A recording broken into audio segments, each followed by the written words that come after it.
नमस्ते और स्वागत है आपका मॉर्निंग पल्स इंडिया में। आज के 3 बड़े अपडेट्स। क्रिकेट में बाबर आजम और पाकिस्तान की टीम टी20 वर्ल्ड कप में घिरी चर्चा में। एंटरटेनमेंट में सलमान खान की फिल्म बैटल ऑफ गलवान को नई रिलीज डेट मिल गई है। और टेक्नोलॉजी में न्यूयॉर्क में डेटा सेंटर्स को लेकर बड़ा फैसला लिया जा सकता है। मॉर्निंग पल्स इंडिया में आपका स्वागत है। आज के शो में हम क्रिकेट के ताज़ा विवाद, एंटरटेनमेंट की बड़ी खबरें और टेक्नोलॉजी की नई रिसर्च पर विस्तार से चर्चा करेंगे। चलिए, सबसे पहले खेल की दुनिया से शुरुआत करते हैं। क्रिकेट ब्लॉक की शुरुआत सबसे बड़ी चर्चा से। पाकिस्तान के कप्तान बाबर आजम एक बार फिर टी20 वर्ल्ड कप में नीदरलैंड्स के खिलाफ संघर्ष करते दिखे। उनकी बल्लेबाजी पर सोशल मीडिया में बहस छिड़ी है और एक पूर्व भारतीय खिलाड़ी ने कहा, बाबर की ताकत छक्के मारने में नहीं है और इसी वजह से उनकी आलोचना भी हो रही है। बाबर आजम पर हमेशा से ये बहस रही है कि क्या उनका डिफेंसिव खेल बड़े मैचों में टीम के लिए सही है या नहीं। क्या पाकिस्तान की टीम इस स्ट्रैटेजी से आगे बढ़ पाएगी? ये एक बड़ा सवाल है, खासकर जब बड़े टूर्नामेंट में हर रन मायने रखता है। बाबर के खेल में स्थिरता है, लेकिन टी20 में कभी-कभी आक्रामकता की कमी टीम को भारी पड़ सकती है। इसी बीच टी20 वर्ल्ड कप को लेकर एक और बड़ा विवाद। बांग्लादेश क्रिकेट बोर्ड के अध्यक्ष अमीनुल इस्लाम पाकिस्तान पहुंच चुके हैं। वे आईसीसी की इमरजेंसी मीटिंग में शामिल होंगे, जहां टी20 वर्ल्ड कप से जुड़े विवाद और सुलझाने की कोशिशें चल रही हैं। बिल्कुल, ये मीटिंग बहुत अहम मानी जा रही है क्योंकि हाल ही में टूर्नामेंट के शेड्यूल और कुछ मैचों को लेकर कई विवाद सामने आए हैं। क्या आपको लगता है कि इससे कोई बड़ा फैसला निकल सकता है? देखिए, आईसीसी पर काफ़ी दबाव है कि वो सभी बोर्ड्स को संतुष्ट करे। अगर बातचीत सकारात्मक रही तो शायद टूर्नामेंट बिना किसी रुकावट के जारी रह सके। इंग्लैंड और नेपाल के बीच टी20 वर्ल्ड कप का मुकाबला भी काफ़ी रोमांचक रहा। इंग्लैंड ने पहले बल्लेबाजी का फैसला किया, लेकिन नंदन यादव ने इंग्लैंड के कप्तान जॉस बटलर को सिर्फ 26 रन पर आउट कर दिया। वहीं नेपाल के गेंदबाज शेर मल्ला ने अपने पहले इंटरनेशनल बॉल पर ही फिल सॉल्ट का विकेट ले लिया। नेपाल की टीम ने जिस तरह इंग्लैंड जैसे बड़े नामों को परेशान किया, वो वाकई काबिले तारीफ है। क्या छोटे देशों की टीमें अब वर्ल्ड कप में बड़ा उलटफेर कर सकती हैं?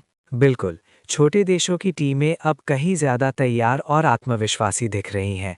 ये मुकाबले वर्ल्ड कप को और रोमांचक बना रहे हैं। भारत की टीम के लिए एक झटका। यूएसए के खिलाफ बल्लेबाजी पूरी तरह ढह गई। मशहूर वर्ल्ड कप विजेता ने इसे माइंडलेस यानी बिना सोचे समझे करार दिया। हार्दिक पांड्या समेत कई बल्लेबाज फ्लॉप रहे। भारतीय फैंस इतनी उम्मीदों के साथ वर्ल्ड कप देखते हैं। ऐसे में टीम इंडिया की ये परफॉर्मेंस चिंता का विषय है। क्या टीम जल्द ही वापसी कर पाएगी? टीम के पास अभी भी मौका है, लेकिन अब हर मैच जीतना ज़रूरी हो गया है, खासकर जब टूर्नामेंट के नॉकआउट नज़दीक है। इसी बीच पीसीबी ने साफ किया है कि उन्होंने आईसीसी से कोई फॉर्मल रिक्वेस्ट नहीं की है। उन्होंने मीडिया में चल रही अफवाहों को फिक्शन कहा और कहा कि समय बताएगा कौन किसके पास गया।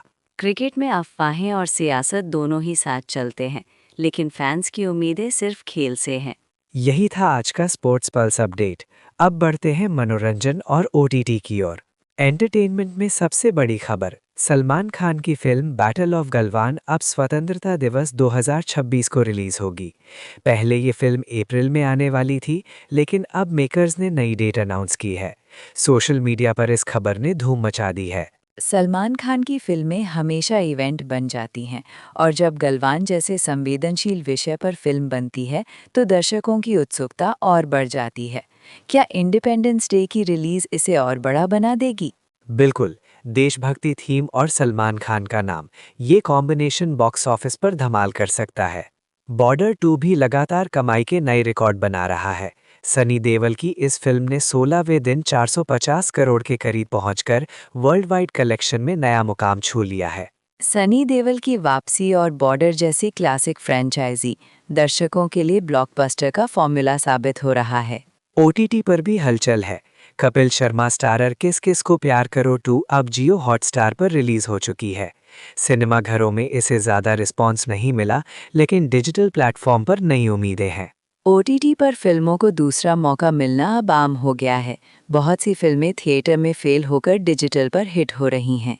वहीं आयुष्मान खुराना की पति पत्नी और वो 2 को भी अब नई रिलीज डेट मिल गई है। ये फिल्म अब 15 मई 2026 को सिनेमाघरों में आएगी। ये कास्ट और कॉम्बिनेशन भी दर्शकों को खूब भाएगा, खासकर जब बड़ी रिलीज डेट्स की लड़ाई चल रही हो। मुंबई में आरएसएस के 100 साल पूरे होने के जश्न में बॉलीवुड के बड़े नाम करण जौहर, विक्की कौशल, अनन्या पांडे समेत कई हस्तियां मौजूद थीं। ऐसे इवेंट्स में फिल्मी सितारों की मौजूदगी चर्चा का विषय बन जाती है। सिनेमा और समाज का ये मेल हमेशा दिलचस्प रहता है। अब बढ़ते हैं टेक्नोलॉजी की दुनिया की ओर। टेक्नोलॉजी की बड़ी खबर।